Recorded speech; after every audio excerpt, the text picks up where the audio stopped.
velocity and acceleration analysis.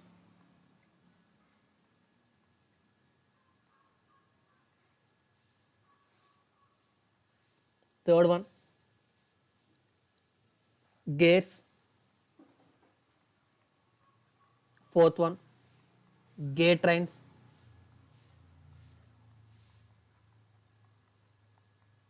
Fifth one, governors.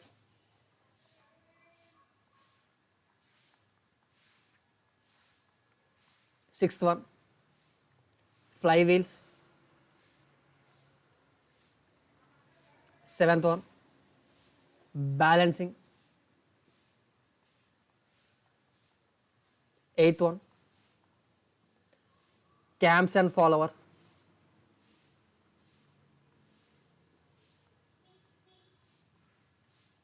Ninth one, gyroscope.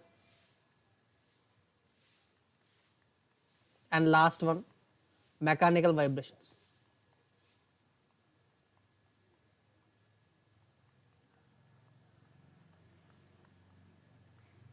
ఓకేనా? ఇది ఓకేనా? So మీరు వెయిటేజ్ పరంగా వచ్చేసరికి ముందే చెప్పేస్తున్నాను, నేను చెప్పే వెయిటేజ్ అన్నది 100% ఇలాగే వేస్తారన్నది రూల్ ఏం లేదు, వాడికి ఇష్టం వచ్చినట్టు అవ్వచ్చు. కాబట్టి జనరల్గా వేస్తాడం దాని గురించి చెప్తాం మేము. ఓకేనా? జనరల్గా చూసుకుంటే ఎప్పుడు కూడా ఈ మెకానికల్ వైబ్రేషన్స్ నుంచి 2 to 4 మార్క్స్ వస్తాయి జనరల్గా. ఓకేనా? నెక్స్ట్ ఇదివరకు ఏం చేసేవాడు అంటే పైన ఈ ఫస్ట్ ఉన్న ఫైట్ ఒక 1 to 3 టాపిక్స్ 1 to 3 4 టాపిక్స్ నుంచి చాలా ఎక్కువ ఇచ్చేవాడు. మిగతా 2 to 4 మార్క్స్ ఇక్కడి నుంచి ఇచ్చేవాడు ఈ 4 టాపిక్స్ నుంచి. ఓకేనా? తర్వాత నెక్స్ట్ టైం ఇచ్చేవాడు అంటే ఈ గవర్నర్స్ ఫ్లైవీల్స్ నుంచి తర్వాత ఇచ్చేవాడు. ఓకేనా? Balancing, camps and followers, gyroscope నుంచి అసలు ఇచ్చేవాడే కాదు గేట్ ఎగ్జామ్లో. కానీ గత 2 to 3 ఇయర్స్ నుంచి ఏమవుతుందంటే క్యాంప్స్ అండ్ ఫాలోవర్స్ నుంచి కంపల్సరీ ఒక క్వశ్చన్ ఇచ్చేస్తున్నాడు. 2 to 3 ఇయర్స్ నుంచి మీరు లాస్ట్ ఇయర్ ఇచ్చాడు, బిఫోర్ లాస్ట్ ఇయర్ ఇచ్చాడు, ఈ ఇయర్ కూడా ఇచ్చాడు. క్యాంప్స్ అండ్ ఫాలోవర్స్ నుంచి కంపల్సరీ క్వశ్చన్ ఇచ్చేస్తున్నాడు. అంటే వాడు ఏం చేస్తున్నాడంటే ఈ ఓకేనా కొత్తదనం కోరుకుంటారు కదా కొంతమంది. పేపర్ ప్రిపేర్ చేసుకునే వాళ్ళు ఎప్పుడు ఇచ్చేది కాకుండా కొంచెం కొత్తదనం కోరుకునే వాళ్ళ ఏం చేస్తారంటే ఈ బ్యాలెన్స్ నుంచి ఒక క్వశ్చన్, ఈ గైరోస్కోప్ నుంచి ఒక question, camps and followers question ఇచ్చేస్తున్నారు. ఓకేనా? సో అందుకని ఏం చేయాలి, మనం ప్రతిదీ కూడా క్లిస్టర్లీగా నేర్చుకోవాలి. ఇప్పుడు ప్రతి టాపిక్ కూడా చాలా ఇంపార్టెంట్ టాపిక్. అదవుందా? నాకు తెలిసి ఓకేనా మీకు ఈ టామ్ స్టార్ట్ చేసే ముందు మీరు ఎప్పుడో చిన్నప్పుడు ఈ రెండు పదాలు వినే ఉంటారు. ఓకేనా? ఫస్ట్ పదం ఏంటంటే కైనమాటిక్స్, సెకండ్ పదం ఏంటంటే డైనమిక్స్. ఎప్పుడైనా మీరు ఈ రెండు పదాలు ఎప్పుడైనారా కైనమాటిక్స్, డైనమిక్స్ అని? ఈ కైనమాటిక్స్ అన్నది మనకి ఏం చెప్తుంది అంటే ఓకేనా మోషన్, ఒక బాడీ అన్నది మోషన్లో ఎలా ఉంది అన్న దాని గురించి చెప్తుంది. మోషన్ ఆఫ్ ఏ బాడీ గురించి డిస్క్రైబ్ చేస్తుంది అన్నమాట. ఓకేనా? డైనమిక్స్ కూడా మోషన్ ఆఫ్ బాడీ గురించి చెప్తుంది. డైనమిక్స్ కూడా మోషన్ ఆఫ్ బాడీ గురించే. బాడీ అన్నది మోషన్లో ఉన్నప్పుడు దాని గురించి కూడా చదువుకుంటాం డైనమిక్స్లోని కైనమిక్స్లోని కూడా. కానీ కైనమాటిక్స్కి డైనమిక్స్కి తేడా ఏంటంటే ఈ కైనమాటిక్స్లో మనం ఓన్లీ ఆ బాడీ యొక్క మోషన్ గురించి మాత్రమే మాట్లాడతాం, కాజ్ మాత్రం మాట్లాడడం. అంటే ఆ మోషన్ అన్నది ఎలా వచ్చింది, ఆ మోషన్ రావడానికి గల కారణాలైన ఫోర్సెస్ ఏంటి అన్న దాని గురించి మనం మాట్లాడం. ఓన్లీ బాడీ అన్నది ఎలా మూవ్ అవుతుంది అన్న దాని గురించే మాట్లాడే బ్రాంచ్ని ఏమంటామంటే కైనమాటిక్స్ అంటాం. అలా కాకుండా ఒక బాడీ మోషన్లో ఉన్నప్పుడు ఆ మోషన్తో పాటు ఆ మోషన్కి కారణాలని, అంటే ఆ మోషన్ అన్నది రావడానికి, బాడీకి ఒక మోషన్ అన్నది రావడానికి దానికి అలా కారణాలు ఏంటి, దానికి అలా ఫోర్స్ అన్నది ఏంటి అన్న దాని గురించి కూడా కలిపి చదివే దాన్ని డైనమిక్స్ అంటాం. అంటే కైనమాటిక్స్లో మనం ఫోర్సెస్ గురించి పట్టించుకోం. ఒక ఆ బాడీ యొక్క మోషన్ గురించి మాత్రమే, అక్కడ దాంట్లో మోషన్ అనేది ఏ విధంగా ఉంది, రొటేటరీ మోషన్, ట్రాన్స్లేటరీ మోషన్, ఓకేనా. ఆ బాడీ అనేది పలానా మోషన్లో ఉంటే ఆ పలానా చోటకి రీచ్ అవ్వడానికి ఎంత టైం పడుతుంది, అది ఎంత వెలాసిటీతో వెళ్తుంది, క్యాబ్ని వెలాసిటీలు, స్పీడ్లు, డిస్టెన్స్లు మాత్రమే కైనమాటిక్స్లో చదువుకుంటాం మనం. అంతే తప్ప ఆ బాడీ ఎక్కడి నుంచి అక్కడ దాకా వెళ్ళడానికి మనం ఎంత ఫోర్స్ అప్లై చేయాలి ఏంటి ఇవన్నీ కూడా కైనమాటిక్స్లో ఎప్పుడు రాదు మనకి, ఓకేనా. అవన్నీ దేనిలో చదువుకుంటాం అంటే డైనమిక్స్లో చదువుకుంటాం అన్నమాట. అర్థమవుతుందా ఫస్ట్ పాయింట్, ఫస్ట్ డిఫరెన్స్ అర్థమవుతుంది. స్టార్ట్ చేయక ముందు ఎందుకు డైనమిక్స్ కైనమాటిక్స్ గురించి చెప్తున్నానంటే, మనకి ఒక బాడీలో ఒక మోషన్ వల్ల వచ్చే మోషన్ అనేది ఎలా వస్తుంది అన్న దాని గురించి తెలుసుకోవాలంటే ఒక మనకేం అవసరం, ఆ బాడీ దాని మీద యాక్ట్ అవుతున్న ఫోర్స్ గురించి మనం తెలుసుకోవాలి, ఓకేనా. మనకి ఫోర్స్ గురించి తెలుసుకోవడం అంటే ఆ ఫోర్స్ని బేస్ చేసుకొని ఆ బాడీ యొక్క మోషన్ ఎలా అవుతుంది ఏంటని తెలుసుకోవాలంటే ఏం తెలుసుకోవడం, మనం యాక్సలరేషన్ తెలుసుకుంటాం, ఓకేనా. ఫోర్స్ నుంచి యాక్సలరేషన్ తెలుసుకోవాలంటే మనకి ఏది ఇంపార్టెంట్ ఫ్యాక్టర్, అక్కడ మాస్ తెలిస్తే కానీ మనం ఆ ఫోర్స్ని క్యాలిక్యులేట్ చేయలేం, అంతేనా. అంటే ఇప్పుడు మనకి కైనమాటిక్స్ గురించి చదివేటప్పుడు బాడీ యొక్క మాస్ గురించి మనకి ఏమైనా ఇంపార్టెంట్ ఫ్యాక్టర్, బాడీ యొక్క మాస్ అన్నది మనకు తెలియవలసిన పని ఉందా లేదా కైనమాటిక్స్ గురించి చదివేటప్పుడు. కైనమాటిక్స్ గురించి చదివేటప్పుడు బాడీ యొక్క మాస్ గురించి మనకి తెలియాల్సిన పని ఉందా.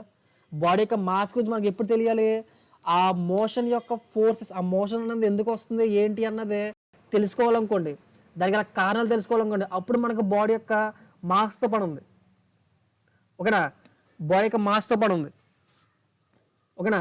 సో ఎప్పుడైతే మనకి మాస్ అండ్ దాని యొక్క కారణాలు ఎప్పుడైతే మనకి అవసరం లేదో ఆటోమేటిక్గా, ఓకేనా, ఆటోమేటిక్గా మనకి ఏం తెలుసుకోవాల్సిన పని లేదు కదా. అర్థమవుతుందా. అంటే మీకు ఏం చెప్పదలుచుకోవాలంటే ఈ కైనమాటిక్స్లో మనకి, ఓకేనా, మన దేని గురించి అయితే చదువుతున్నామో వాటి యొక్క మాసెస్ గురించి అవసరం లేదు అంటే 8 పాయింట్ చెప్తున్నాను అనమాట, ఓకేనా. సో ఇప్పుడు మీకు సింపుల్ మెకానిక్స్లో ఏం చదువుతున్నామంటే ఓన్లీ కైనమాటిక్స్ గురించి మాత్రమే చదువుతున్నాం అన్నమాట, డైనమిక్స్ గురించి వెళ్ళాం. సింపుల్ మెకానిక్స్ అన్న చాప్టర్లో కైనమాటిక్స్ ఆఫ్ మెషిన్స్ గురించి చదువుతాం అన్నమాట. ఒక nothing but kinematics of machines అని చెప్పి కామన్ సబ్జెక్ట్ అని చూసారా, ఓకేనా. ఈ కామన్ సబ్జెక్ట్ గురించి మీరు చదివేటప్పుడు మనకి ఏం అవసరం లేదు, దాని యొక్క ఆ బాడీస్ యొక్క మాసెస్తో పని లేదు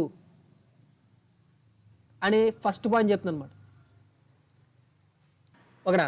సో మీకు థియరీ ఆఫ్ మెషిన్స్లో ఫస్ట్ పదం, మీకు తెలియాల్సిన ఫస్ట్ పదం ఏంటంటే కైనమాటిక్ లింక్. కైనమాటిక్ లింక్ లేదా దీన్ని ఎలా కూడా అంటారంటే కైనమాటిక్ ఎలిమెంట్. చూడండి ఒకసారి, పేర్లోనే ఉంది కైనమాటిక్ లింక్ లేదా కైనమాటిక్ ఎలిమెంట్, ఓకేనా. పేర్లోనే ఉంది, ఓకేనా. చూడండి ఒకసారి, అసలు కైనమాటిక్ లింక్ కానీ కైనమాటిక్ ఎలిమెంట్ కానీ అంటే ఏంటంటే, ఏ బాడీస్కైనా సరే లేదా ఈ మెషిన్లో ఏ పార్ట్కైనా సరే, మెషినే కానివ్వండి, ఎక్కడైనా కానివ్వండి, దేనైనా కానివ్వండి, ప్రతిదాన్ని మెషిన్ వచ్చి కానీ మనం మెషిన్లో కానీ ఎక్కడైనా కానీ రెండు పార్ట్స్కి మధ్యలో కనుక రిలేటివ్ మోషన్ అనేది ఉందనుకోండి, రెండు పార్ట్స్కి మధ్యలో కనుక రిలేటివ్ మోషన్ ఉంటే ఆ రెండిటిని ఏమంటామంటే కైనమాటిక్ లింక్ అంటాం లేదా కైనమాటిక్ ఎలిమెంట్ అంటాం. మళ్ళీ చెప్తున్నా, ఏ రెండు పార్ట్స్కి మధ్యలో అయితే రిలేటివ్ మోషన్ అన్నది ఉంటుందో దాన్ని, ఆ రెండింటిని ఏమంటామంటే కైనమాటిక్ లింక్ అంటాం లేదా కైనమాటిక్ ఎలిమెంట్ అంటాం, ఓకేనా. చూద్దాం ఇప్పుడు ఫర్ ఎగ్జాంపుల్, మీ రూమ్లోనే మీరు కూర్చున్న రూమ్లోనే ఫస్ట్ మీకు కైనమాటిక్ లింక్ కానీ కైనమాటిక్ ఎలిమెంట్ కానీ తెలియాలంటే మీకు ఆటోమేటిక్గా ఫస్ట్ తెలియవలసింది ఏంటంటే వాట్ ఈజ్ రిలేటివ్ మోషన్, ఓకేనా. ఫస్ట్ రిలేటివ్ మోషన్ కాదు, రిలేటివ్ వెలాసిటీ, రిలేటివ్ మోషన్ కానీ వాట్ ఈజ్ రిలేటివ్ మోషన్ అంటే ఏంటి, ఓకేనా. ఇప్పుడు మనకి ఆ రెండు బాడీస్కి మధ్యలో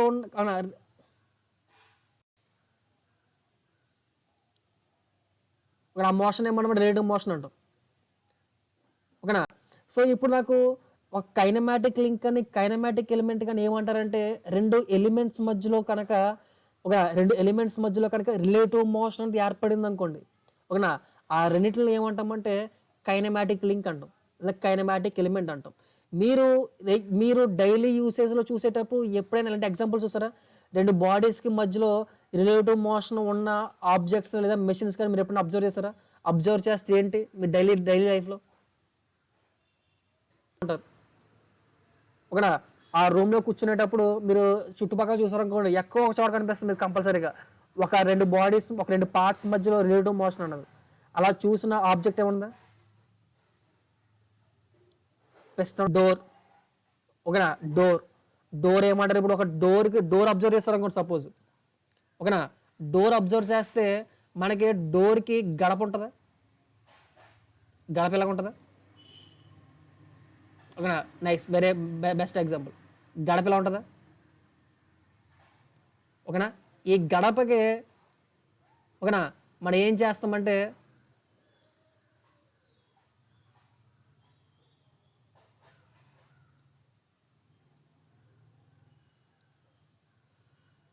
ఓకేనా ఈ గడపకి ఇది డోర్ అనుకోండి సపోజ్, ఇది గడప, ఇది డోర్, ఓకేనా. ఇప్పుడు మనం ఏం చేస్తాం, ఈ గడపనే దీన్ని ఏం చేస్తామంటే ఇక్కడ క్లాంప్ చేస్తాం కదా, క్లాంపులతో ఇలా క్లాంప్ చేస్తాం.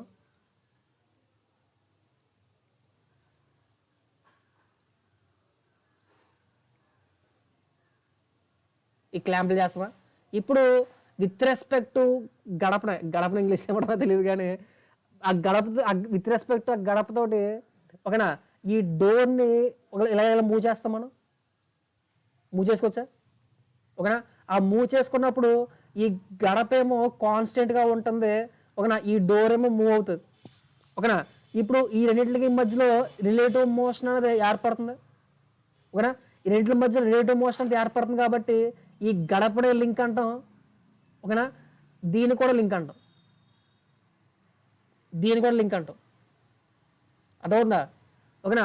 ఇంకొకరు ఏం చెప్పారంటే ఫ్యాన్ అని చెప్పారు, ఓకేనా. ఇంకొకరు ఏం చెప్పారంటే ఫ్యాన్ అని చెప్పారు, ఓకేనా, వెరీ నైస్. ఇప్పుడు మీరు ఫ్యాన్ చూసారనుకోండి, ఓకేనా, ఇప్పుడు మీరు ఫ్యాన్ అబ్జర్వ్ చేస్తారనుకోండి సపోజ్, ఫ్యాన్కి ఇలా రాడ్ ఉండి, ఓకేనా, దీనికి ఇలా సర్క్యులర్గా ఉండి, ఈ సర్కిల్ దానికి ఈ మూడు రెక్కలు ఇలా ఉంటాయి, ఓకేనా. ఇప్పుడు మనకి రిలేటివ్ మోషన్ అంటే దేనికి మధ్యలో ఉంటుంది అక్కడ ఫ్యాన్కి? ఫ్యాన్ తీసుకోవడానికి ఫ్యాన్కి ఇక్కడ రిలేటివ్ మోషన్ దేనికి మధ్యలో ఉంటుంది?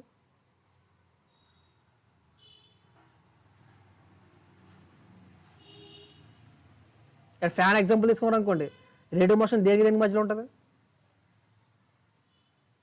ఓకేనా. ఫస్ట్ చూడండి ఒకసారి, ఈ రెక్కల్ని దేనికి చేస్తుంది అక్కడ? సపోజ్ రోటర్ అనుకోండి సపోజ్, ఈ రోటరే ఫిక్స్ చేస్తుంది మూడు రెక్కల్ని. ఇప్పుడు ఆ మూడు రెక్కలకే ఆ రోటర్కి మధ్య రిలేటివ్ వెలాసిటీ ఉంటుందా, సేమ్ వెలాసిటీ ఉంటుందా? ఆ రోటర్కేనే ఆ ఫ్యాన్ రెక్కలకి మధ్యలో రిలేటివ్ వెలాసిటీ ఉంటుందా, సేమ్ వెలాసిటీ ఉంటుందా? ఉంటుందా? రెక్కలకనే రోటర్కి అడుగుతున్నా, రిలేటివ్ వెలాసిటీ ఉంటుందా? ఉండదా? నేను దేనికి అడుగుతానంటే ఈ రెక్కలకి వింగ్స్కి ఈ తిరిగే రోటర్కి మధ్యలో రిలేటివ్ వెలాసిటీ ఉంటుందా, ఉండదా? అంటే ఈ రెక్కలనే ఈ రోటర్నే ఒకటే లింక్ అనుకోవచ్చా, డిఫరెంట్ లింక్ అనుకోవచ్చా, డిఫరెంట్ లింక్స్ అనుకోవచ్చా అన్నది నా క్వశ్చన్ మాట, ఓకేనా. ఇక్కడ మీరు అబ్జర్వ్ చేస్తారు అనుకోండి, దేనికి మధ్యలో రిలేటివ్ వెలాసిటీ ఉంటుందంటే ఈ ఫ్యాన్ యొక్క రాడ్కి, ఓకేనా, ఈ రోటారు ప్లస్ వింగ్స్ అన్నీ కలిపి ఒకటే, ఈ రాడ్ ఒకటి, ఈ రాడ్కి ఈ దీనికి మధ్యన రిలేటివ్ మోషన్ అది ఏర్పడుతుంది అన్నమాట, ఓకేనా. అంటే ఎన్ని లింక్స్ ఉన్నట్టు ఇక్కడ మనకి ఈ ఎగ్జాంపుల్లో మనకి ఎన్ని లింక్స్ ఉన్నట్టు? ఇది ఎర్త్ అనుకోండి సపోజ్, ఓకేనా. ఈ ఎర్త్ మీద ఏం చేస్తానంటే చిన్న వీల్ తీసుకుని, ఓకేనా, ఇలా రొటేట్ చేస్తాను అనమాట. ఎర్త్ మీద ఇలా రొటేట్ చేస్తాను, ఈ వీల్ అనేది రొటేట్ అవుతూ ఎర్త్ మీద అలా వెళ్తుంది, ఓకేనా. ఇప్పుడు ఆ వీల్ ఇలా ఎర్త్ మీద వెళ్తున్నప్పుడు ఈ వీల్ని ఎర్త్ రెండు కూడా కైనమాటిక్ లింక్స్ అవుతాయా? ఓకేనా, పాయింట్ రాసుకో.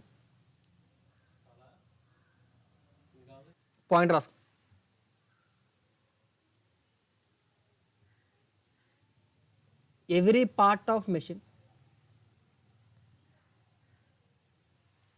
every part of machine, every part of machine which is having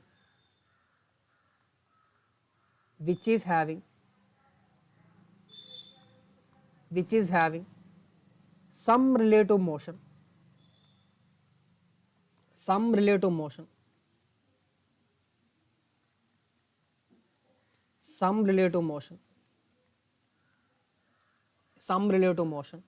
with respect to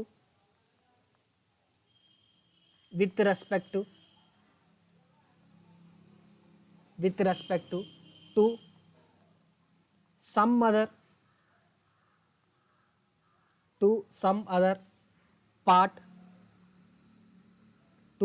other part will be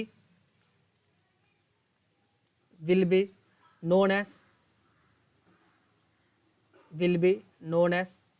kinematic pair, kinematic link or kinematic element. ఓకేనా? Kinematic link over kinematic link కావాలంటే ఒక condition ఉంది, ప్రతిదీ కూడా kinematic link అయిపోదు. ఓకేనా? మీకు ఏం చెప్పాను, జస్ట్ రిలేటివ్ మోషన్ ఉంటే సరిపోద్ది అని చెప్పాను కదా, కంపల్సరీ రిలేటివ్ మోషన్ ఉండాలి. దాంతో పాటు ఈ పాయింట్ కూడా సాటిస్ఫై అవ్వాలి. ఓకేనా? ఈ నెక్స్ట్ ఈ పాయింట్ కూడా సాటిస్ఫై అవుతేనే దానికి కైనమాటిక్ లింక్ అంటాం, లేదా అనం. ఆ పాయింట్ ఏంటంటే చిన్న పాయింట్ కింద రాసుకుని, it is necessary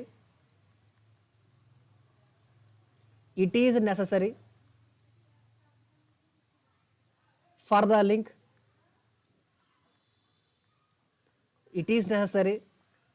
the link to be a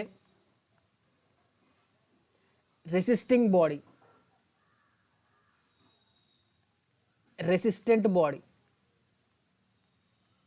అంటే ఏంటి? ఒక కంపల్సరీగా ఆ లింక్ అనేది కైనమాటిక్ లింక్ అయి ఉండాలంటే మస్ట్ అండ్ షుడ్గా ఆ బాడీ అనేది రెసిస్టెంట్ బాడీ అయి ఉండవు. ఓకేనా?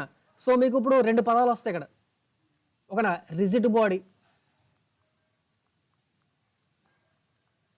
ఇంకోటి ఏంటంటే రెసిస్టెంట్ బాడీ. ఓకేనా? మీకు తెలుసు రిజిడ్ బాడీ అంటే ఏంటి, ఎప్పుడైతే బాడీ మీద మనం ఫోర్సెస్ అప్లై చేస్తున్నామో, ఓకేనా, దాని మీద ఎటువంటి డిఫార్మేషన్స్ అన్నవి లేకపోతే, ఓకేనా, ఒక ఫోర్స్ వల్ల ఆ బాడీ అనేది డిఫార్మేషన్ కాకపోతే ఆ బాడీని ఏమంటామంటే రిజిడ్ బాడీ అంటాం. ఓకేనా? కాకపోతే మనకి ఇక్కడ లింక్ అన్నది రిజిడ్ బాడీ అవ్వాల్సిన పని లేదు, ఏమవ్వాలి, రెసిస్టెంట్ బాడీ అయ్యి ఉండాలి. ఓకేనా? అంటే లింక్ అనేది డిఫార్మబుల్ బాడీ అవ్వచ్చు, రిజిడ్ బాడీ అవ్వచ్చు, మనకు తప్పే లేదు, ఏదైనా అవ్వచ్చు. కానీ మస్ట్ అండ్ షుడ్గా లింక్ అన్నది ఏమై ఉండాలంటే రెసిస్టెంట్ బాడీ అయి ఉండాలి. ఓకేనా? రెసిస్టెంట్ బాడీ అంటే ఏంటి? ఓకేనా? చిన్న ఎగ్జాంపుల్ తీసుకుంటాం. ఓకేనా? చిన్న ఎగ్జాంపుల్ తీసుకుని, ఓకేనా, సపోజ్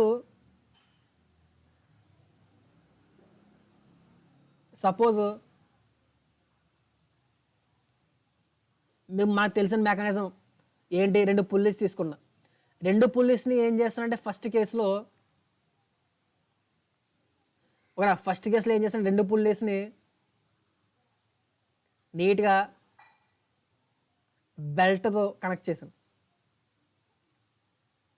రెండు పుల్లీస్ని ఏం చేస్తానంటే నీట్గా బెల్ట్తో కనెక్ట్ చేశాను. బెల్ట్ అనుకోండి ఇది, ఓకేనా, నీట్గా బెల్ట్తో కనెక్ట్ చేశాను అలా.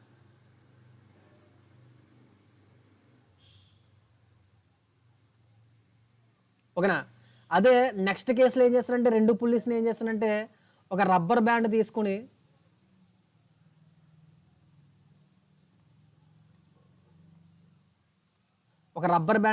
కనెక్ట్ చేశాను.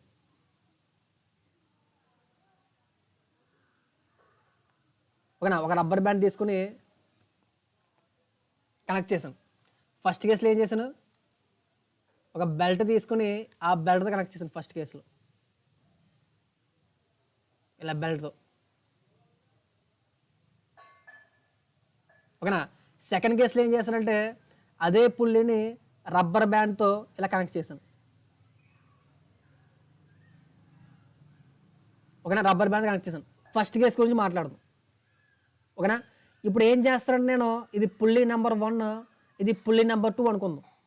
ఓకేనా, ఇప్పుడు ఏం చేస్తానంటే నేను ఎప్పుడైతే ఈ పుల్లీ నెంబర్ 1నే రొటేట్ చేశానో, ఓకేనా, అప్పుడు ఈ పుల్లీకి బెల్ట్కి మధ్యలో రిలేటివ్ మోషన్ అనేది ఏర్పడుతుందా? పుల్లీని 1 ఎప్పుడైతే రొటేట్ చేశానో అప్పుడు ఆ పుల్లీకి బెల్ట్కి మధ్యలో రిలేటివ్ మోషన్ అనేది ఏర్పడుతుందా?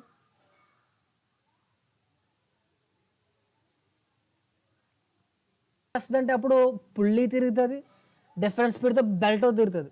ఆ తిరిగిన బెల్ట్ అనేది ఏం చేసి దగ్గర ఎల్లెల్లి ఏం చేస్తుంది అంటే ఈ పుల్లీ 2ను కూడా రొటేట్ చేస్తుంది. పుల్లీని 2 కూడా వెళ్ళి రొటేట్ చేస్తుందా చేయదా?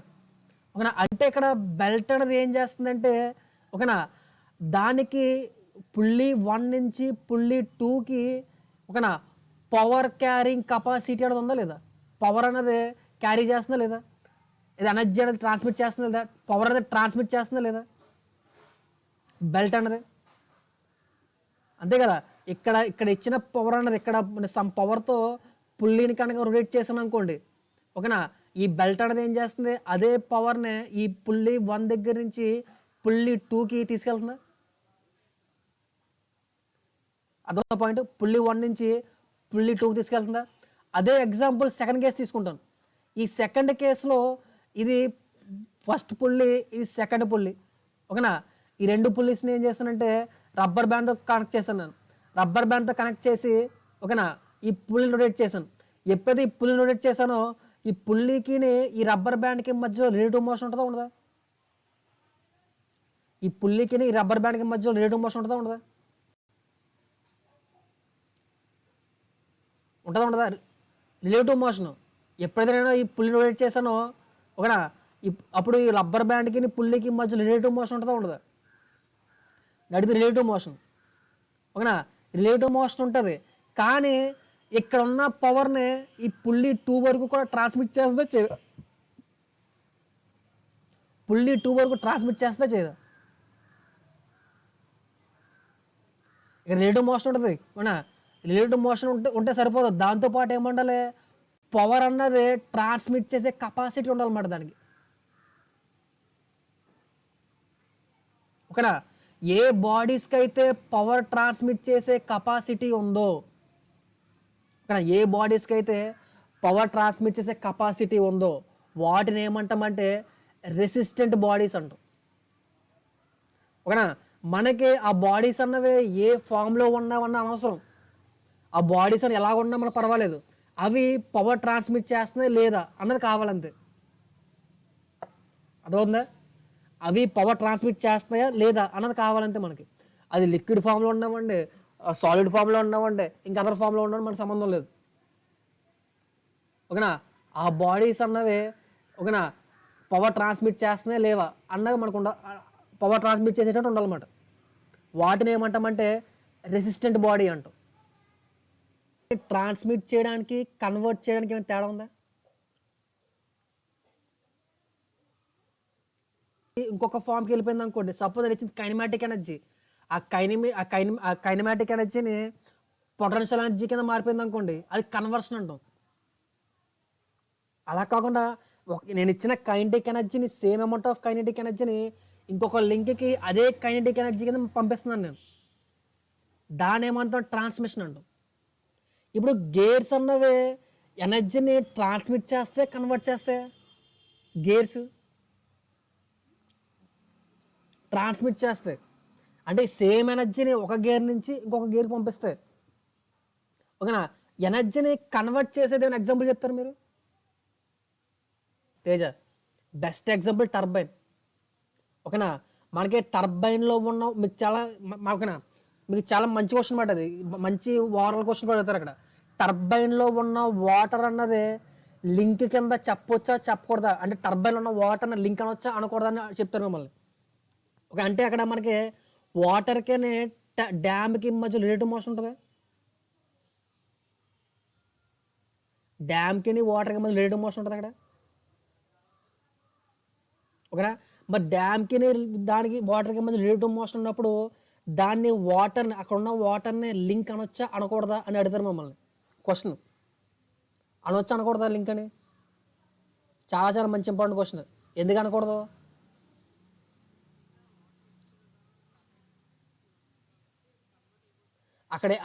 అక్కడ వాటర్ ఏం చేస్తున్నా ఎనర్జీస్ కన్వర్ట్ అవుద్ది. కైనెటిక్ ఎనర్జీ నుంచి పొటెన్షియల్ ఎనర్జీ కింద మారిపోద్ది, పొటెన్షియల్ ఎనర్జీ నుంచి కైనెటిక్ ఎనర్జీ కింద మారిపోతుంది. ఓకేనా? అక్కడ ఏమవుతుందంటే వాటర్ అన్నది ఏం చేస్తుందంటే ఓకేనా వాటర్ అన్నది ఏం చేస్తుందంటే ఓకేనా ఎనర్జీ అన్నది ట్రాన్స్మిట్ చేయట్లేదు, కన్వర్ట్ చేస్తుంది. ఓకేనా? నెక్స్ట్ ఏంటి, ఎప్పుడు కూడా లింక్ అన్నది సాలిడ్ లాగానే ఉండాలని పని లేదు. లిక్విడ్ ఉండొచ్చు, అలాగనే ఉండొచ్చు. కాకపోతే ఏముండాలి, రిలేటివ్ మోషన్ ఉండాలి. నెక్స్ట్ ఇంకోటి ఏంటి, దానికి ఎనర్జీని ట్రాన్స్మిట్ చేసే క్యాపబిలిటీ ఉండాలి. అది సాలిడ్ అవి ఉండాలన్న రూల్ అయితే లేదు.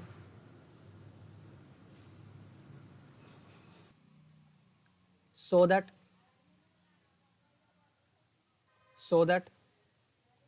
it is capable of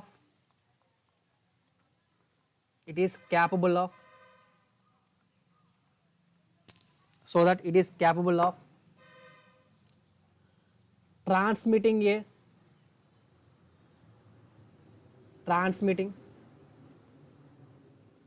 power and motion from one element element అంటే ఇక్కడ ఏం ఎలిమెంట్ ఇది? ఎలిమెంట్ అంటే kinematic element. From one kinematic element to another kinematic element. ఓకేనా? నేను పొరపాటుగా నేను ఎలిమెంట్లు లింక్లు అని చెప్పి టైప్స్ ఆఫ్ లింక్స్.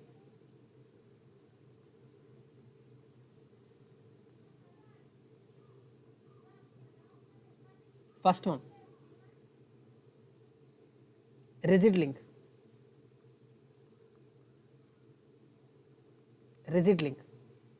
అంటే ఏంటి?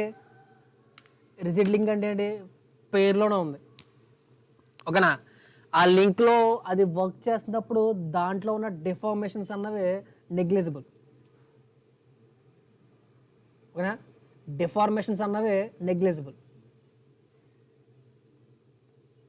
నేను ఎగ్జాంపుల్ చెప్పగలరా? డిఫార్మేషన్ అండ్ ఆ లింక్ అనేది వర్క్ చేస్తున్నప్పుడు ఓకేనా డిఫార్మేషన్స్ అన్నవి నెగ్లిజిబుల్గా ఉన్నవి ఏమన్నా ఎగ్జాంపుల్స్ అని చెప్పగలరా మీకు తెలిసినవి?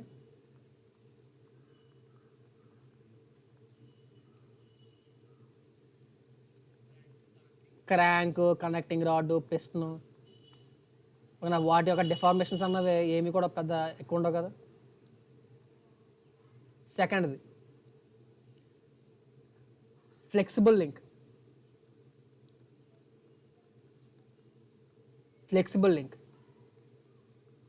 ఓకేనా? దీంట్లో డిఫార్మేషన్స్ అన్నవి నెగ్లిజిబుల్ కాదు, ఎంత కొంత ఉంటాయి అన్నమాట.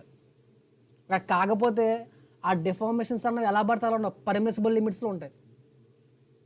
ఓకేనా? అది రాసుకున్న డిఫార్మేషన్స్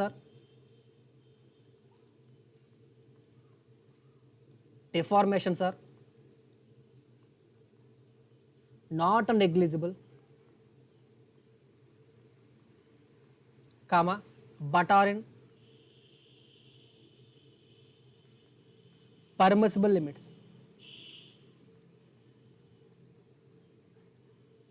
ఎగ్జాంపుల్ ఏం చెప్పగలరా? ఓకేనా? ఎటువంటి లింక్స్కి మనకి డిఫార్మేషన్స్ అని ఉంటాయి? స్ప్రింగ్స్. ఓకే, ఇంకా ఓన్ స్ప్రింగ్స్, ఇంకా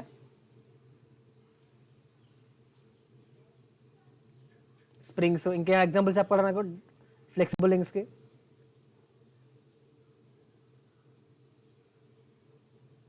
ఇప్పుడు చూడదా ఎటువంటి లింక్స్లో మనకి డిఫార్మేషన్స్ అన్నవి కనబడతాయి మీరు చూసిన దాంట్లో? రెండు పుల్లీస్ని బెల్ట్తో కనుక నేను కనెక్ట్ చేశాను అనుకోండి, ఓకేనా? ఆ బెల్ట్ అన్నది డిఫార్మ్ అయ్యే ఛాన్స్ ఉందా? Belt drive rope drive, chain drive,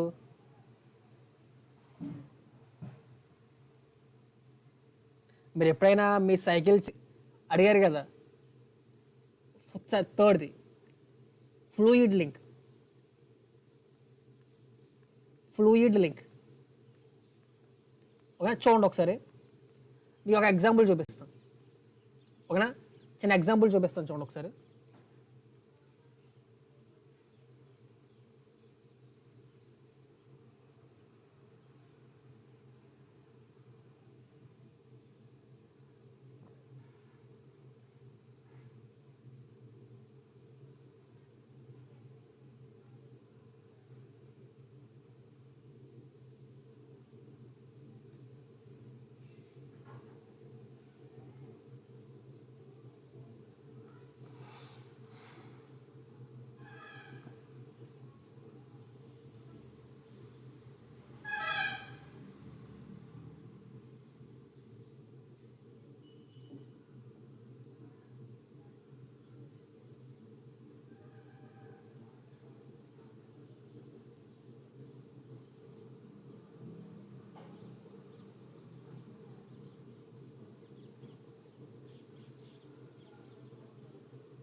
అంటాను ఓకేనా. ఇప్పుడు నేను ఏం చేస్తానంటే ఓకేనా, ఇక్కడ డ్రైవర్ కూర్చుంటాడు ఓకేనా. ఈ డ్రైవర్ ఏం చేస్తాడంటే ఆడి కాల్తో ఈ హైడ్రాలిక్ బ్రేక్ని ప్రెస్ చేస్తాడు ఓకేనా. ఎప్పుడైతే ఈ బ్రేక్ అన్నది ప్రెస్ చేశాడో అప్పుడు ఏమవుతుందంటే ఇది ఓకేనా కిందకు మోతుంది. ఇది కిందకు మోయినప్పుడు ఏం చేస్తుందంటే ఈ లిక్విడ్ని, ఇక్కడ ఉన్న లిక్విడ్ని ప్రెస్ చేస్తుంది ఓకేనా. అప్పుడు ఏమవుతుందంటే ఈ లిక్విడ్ అంతా కూడా ఒకే పార్టికల్ కింద యాక్ట్ చేసి ఓకేనా, లిక్విడ్ అంతా కూడా ఏం చేస్తుందంటే ఒకే పార్టికల్ లాగా యాక్ట్ చేసి అప్పుడు ఏం చేస్తుంది, ఈ డ్రమ్ని పైకి ప్రెస్ చేస్తుంది ఓకేనా. ఎప్పుడైతే పైకి లేపిందో ఈ బ్రేక్ డ్రమ్ వెళ్ళి ఏం చేస్తుందంటే ఆ వీల్ని పట్టుకుంటుంది ఓకేనా. ఆ వీల్ ఎప్పుడైతే పట్టుకుందో బ్రేక్ అనేది అప్లై అవుతుంది అన్నమాట ఓకేనా.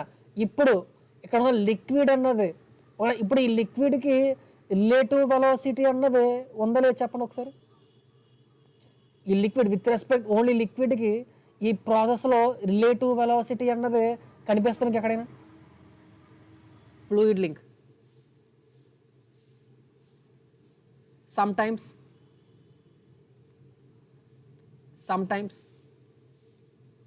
fluid behaves like a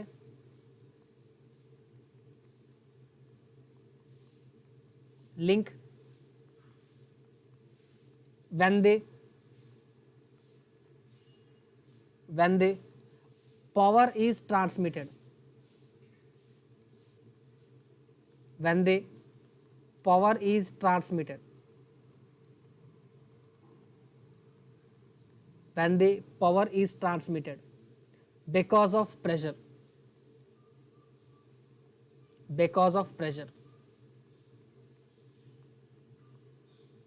example hydraulic brakes, hydraulic brakes,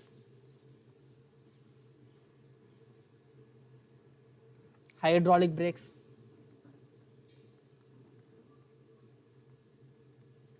comma, hydraulic lifts, etc. Note, note అని చెప్పి పాయింట్ రాసు. Note, fluid in a turbine is not act as a link.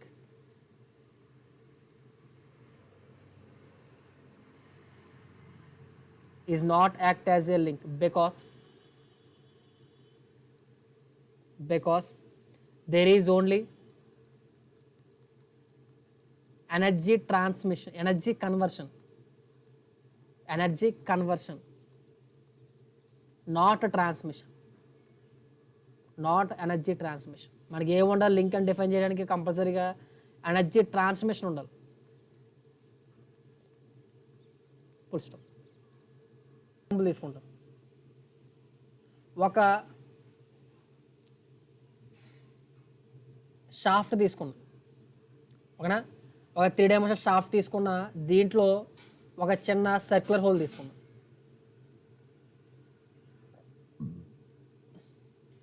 ఓకేనా? ఒక షాఫ్ట్ తీసుకుని దీంట్లో ఒక చిన్న సర్క్యులర్ హోల్ తీసుకున్నాం. ఈ సర్క్యులర్ హోల్ అనేది త్రూ అవుట్ లెంత్ ఉంటుంది, ఓకేనా? మీకు ఏం చూసాను? ఫ్రంట్ వ్యూ గీసాను, ఓకేనా? అలాగే ఇంకొక షాఫ్ట్ తీసుకున్నా, ఓకేనా? ఇంకొక షాఫ్ట్ తీసుకుని,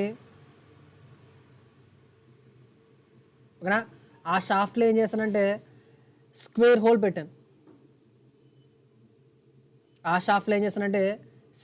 పెట్టాను. ఓకేనా?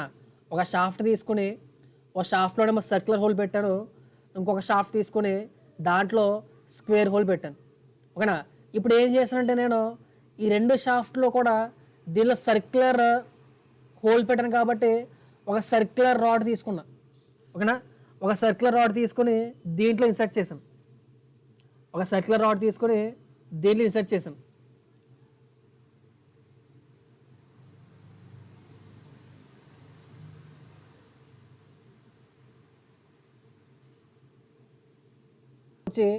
దీంట్లో ఇన్సర్ట్ చేశాను. దీంట్లో ఏం చేశానంటే ఒక సర్క్యులర్ షాఫ్ట్ తీసుకొచ్చి దీంట్లో ప్లేస్ చేశాను. అర్థమవుతుందా మీకు? ఇప్పుడు ఏం చేసి అర్థమవుతుంది మీకు? ఓకేనా? ఈ సర్క్యులర్ హోల్లో సర్క్యులర్ రాడ్ ప్లేస్ చేశాను, ఈ స్క్వేర్ హోల్లో స్క్వేర్ రాడ్ ప్లేస్ చేశాను, ఓకేనా? ఇప్పుడు నేను ఈ ఫస్ట్ కేసులో, ఓకేనా, ఆ సర్క్యులర్ రాడ్ని రెసిప్రొకేట్ చేయవచ్చా వెనక్కి ముందుకి? ఫస్ట్ కేసులో ఆ సర్క్యులర్ రాడ్కి నేను 2 టైప్స్ ఆఫ్ రిలేటివ్ మోషన్స్ అవ్వచ్చు. విత్ రెస్పెక్ట్ టు 1 ఆ రాడ్ని 2 అనుకోండి. విత్ రెస్పెక్ట్ టు బాడీ 1 ఆ రాడ్ 2కి రిలేటివ్ మోషన్స్ అవ్వచ్చా? ఎన్ని టైప్స్ రిలేటివ్ మోషన్స్ అవ్వచ్చు? నేను మోషన్స్ ఉంటాయి మనకి ఈ బాడీకి స్క్వేర్ రాడ్కి మధ్యలో ఎన్ని రిలేటివ్ మోషన్స్ ఉంటాయి?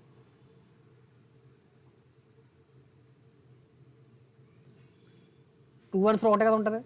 అంటే ఇప్పుడు నేను దీంట్లో కూడా ఆ రెండింటిని లింక్స్ అనొచ్చా? ఓకేనా? మీకు కేస్ 1 అర్థమవుతుంది, కేస్ 2 కూడా అర్థమవుతుంది కదా? కేస్ 1 అర్థమవుతుంది, కేస్ 2 అర్థమవుతుందా? అంటే మీరు కేస్ 1లో అబ్జర్వ్ చేశారనుకోండి, కేస్ 1లో 2 లింక్స్కి మధ్యలో ఉన్న రిలేటివ్ వెలాసిటీ అన్న దాన్ని టైప్ ఆఫ్ అప్లై చేసిన ఫోర్స్ మీద డిపెండ్ అవుతుంది. అది 2 and 4 రిలేటివ్ మోషన్ అవ్వచ్చు, లేదా రొటేటరీ రిలేటివ్ మోషన్ అవ్వచ్చు.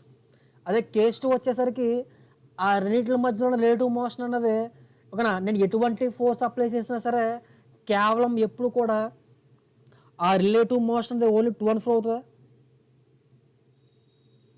అదో డిఫరెన్స్ అర్థమవుతుంది మీకు? ఆ డిఫరెన్స్ అర్థమవుతుంది? టైప్స్ ఆఫ్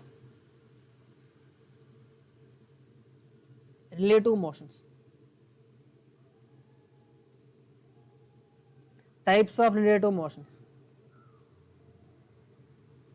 ఓకేనా? ఆ 2 లింక్స్ రిలేటివ్ మోషన్ని బేస్ చేసుకుని రిలేటివ్ మోషన్స్ అన్నవే 3 రకాలుగా క్లాసిఫై చేస్తారన్నమాట. ఓకేనా? దాంట్లో ఫస్ట్ది ఏంటంటే కన్స్ట్రైన్డ్ మోషన్. ఓకేనా? Constrained, completely constrained. కన్స్ట్రైన్డ్ కాదు,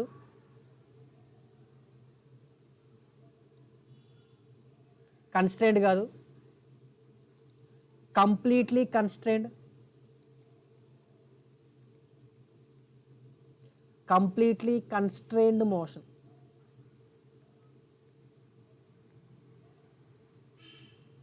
లేదా సెల్ఫ్ కన్స్ట్రైన్డ్ మోషన్.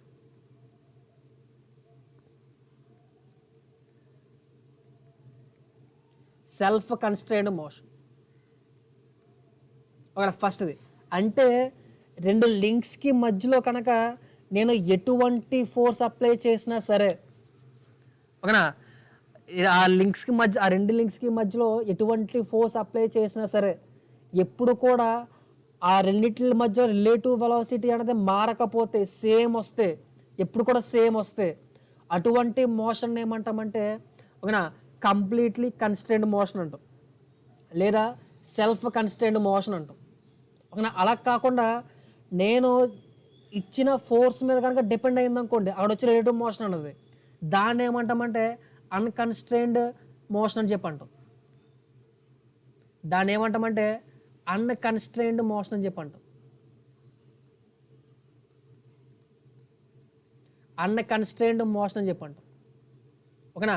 2 లింక్స్కి మధ్యలో ఎప్పుడైనా సరే నేను ఎటువంటి ఫోర్స్ ఇచ్చినా సరే ఆ 2 లింక్స్కి మధ్యలో రిలేటివ్ మోషన్ అన్నది ఒకలాగానే ఉంటాయి ఎప్పుడు కూడా. ఓకేనా? దాన్ని ఏమంటామంటే కన్స్ట్రైన్డ్ మోషన్ అంటాం, లేదా కంప్లీట్లీ కన్స్ట్రైన్డ్ మోషన్ అంటాం, లేదా సెల్ఫ్ కన్స్ట్రైన్డ్ మోషన్ అంటాం.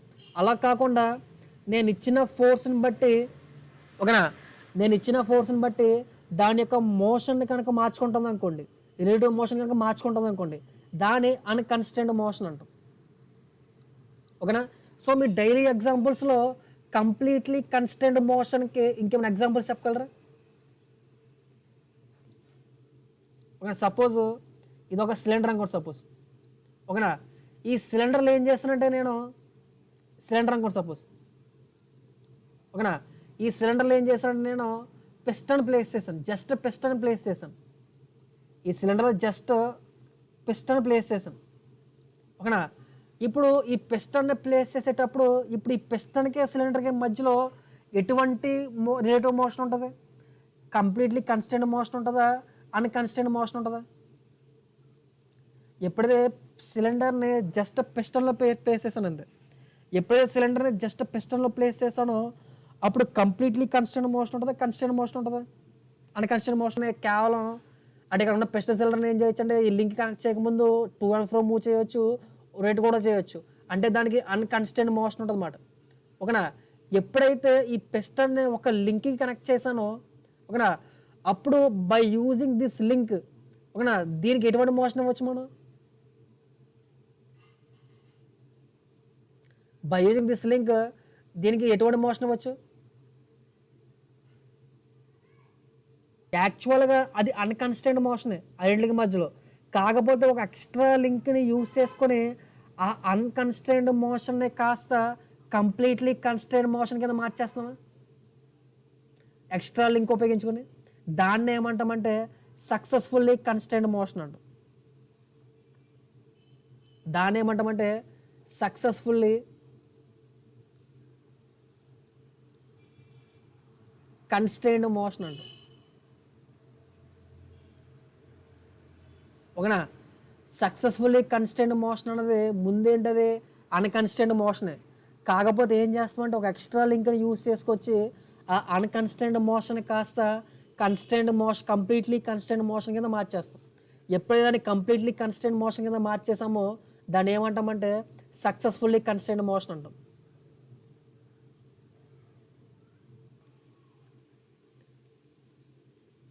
ఫస్ట్ది ఏంటి? Completely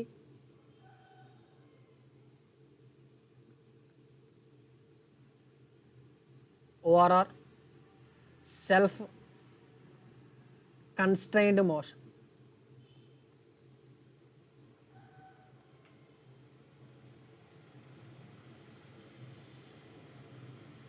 completely over self constrained motion. అంటే రాసుకోండి. If the relative motion if the relative motion if the relative motion between two links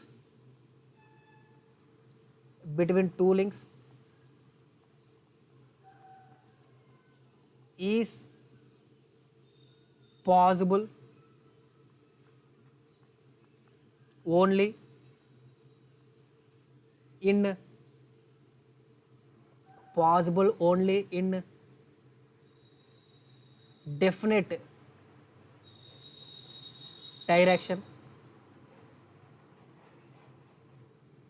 definite direction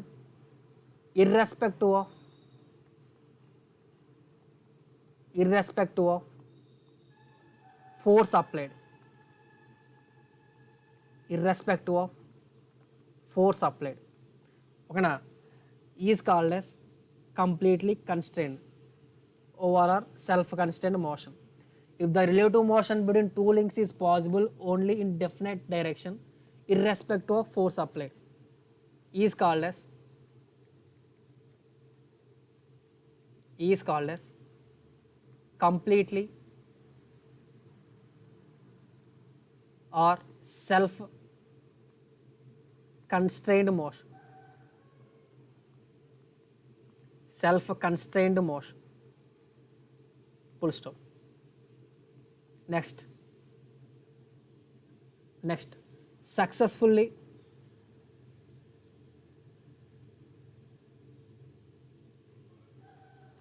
లేదా unconstrained motion.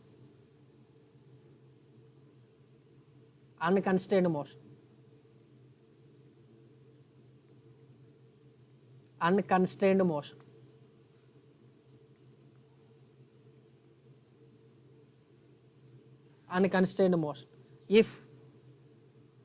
if the relative motion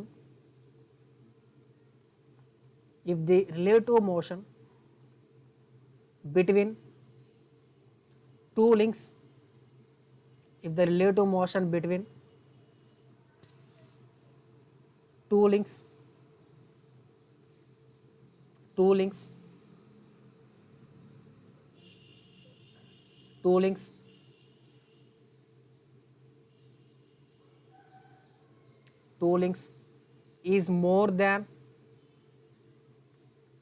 is more than one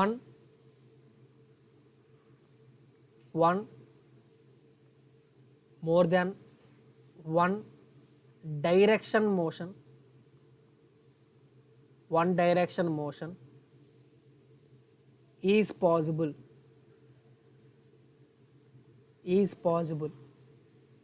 That is, it depends on the direction of force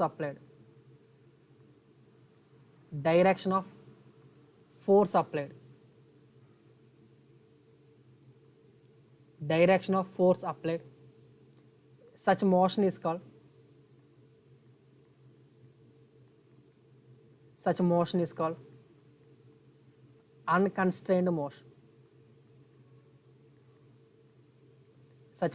called unconstrained motion. Full stop. Next, successfully constrained motion.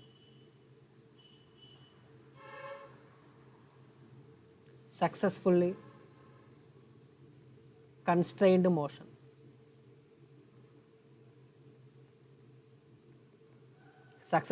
constrained motion. If the relative motion between two links is if the relative motion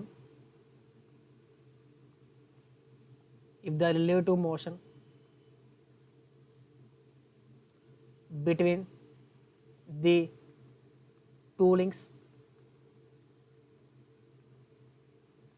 two two links is not constrained,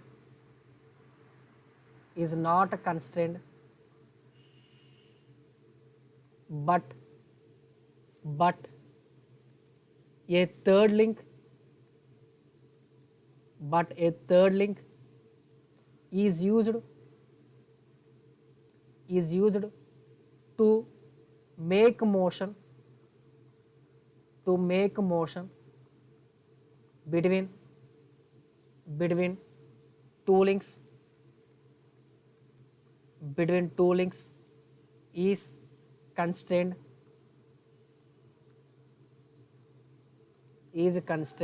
comma, such motion is called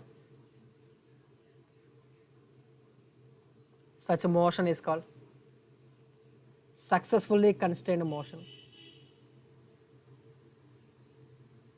Successfully or forcefully constrained motion.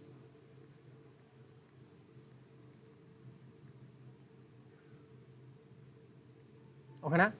Definitions రాసుకొని examples కూడా రాసుకోండి.